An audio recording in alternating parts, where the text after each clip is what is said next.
Hello everybody, I am Sobia, student of OPS International School Gajraula from class 10. I am a participant of storytelling competition in 2024 and 25.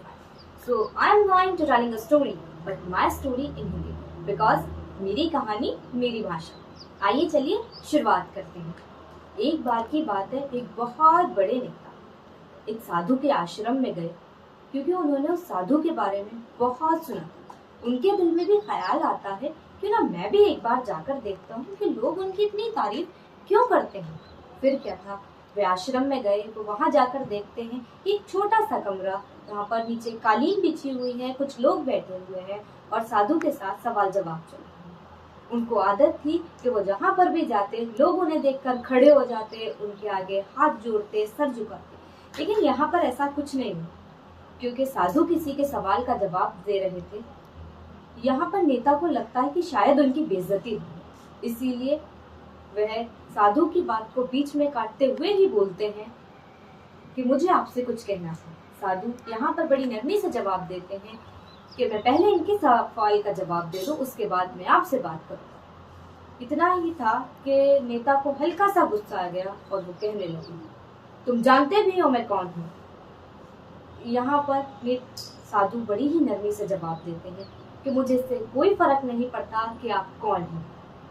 इतने में ही नेता को बहुत तेज गुस्सा आया और अब तक तो वो इज्जत से बात कर रहे थे और अब वो तू तड़ाक पे उतर गए। उन्होंने कहा कि तू जानता भी है कि मैं कौन हूँ, तू जानता भी है मैं कौन हूँ और तू ये जानता है कि मैं तेरे बारे में क्या सोचता हूँ। यहाँ पर भी साधु बड़ी नरमी से जवाब देते हैं कि मुझे इससे भी कोई फर्क नहीं पड़ता कि आप मेरे बारे में क्या सोचते हैं। फिर नेता गुस्से से तिलमिला उठा और कहता है कि तू जानता भी है कि मैं कौन हूँ, तू जानता भी है कि मैं तेरे बारे में क्या सोचता हूँ। मैं तेरे बारे में सोचता हूँ कि तू बहुत ही घटिया किस्म का इंसान है और जितने भी लोग तुम्हें यहाँ पर बिठा रखे हैं, तेरा सिर्फ एक ही मकसद है कि इन सबसे पैसा लूटूं। तू अपने फायदे के लिए लोगों का इस्तेमाल कर रहा है। तू बहुत ही घटिया किस्म का इंसान है और तू लोगों को पागल बना रहा है।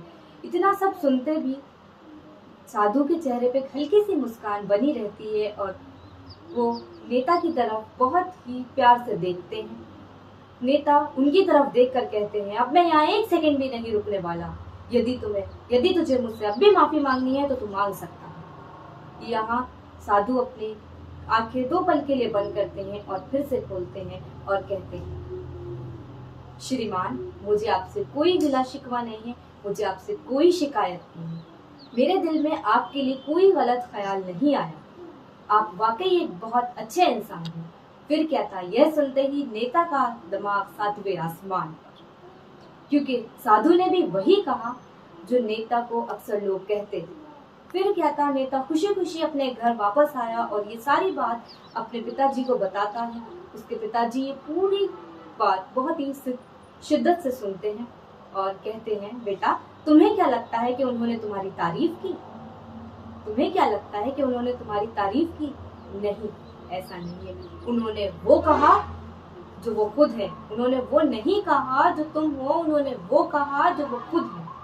और तुमने वो नहीं कहा जो वो है, तुमने वो कहा जो तुम खुद हो। इसीलिए वेदों में भी कहा जाता है, यथा दृष्टि तथा सृष्टि।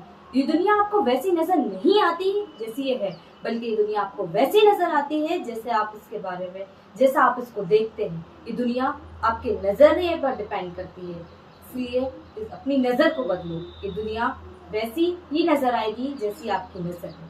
धन्यवाद।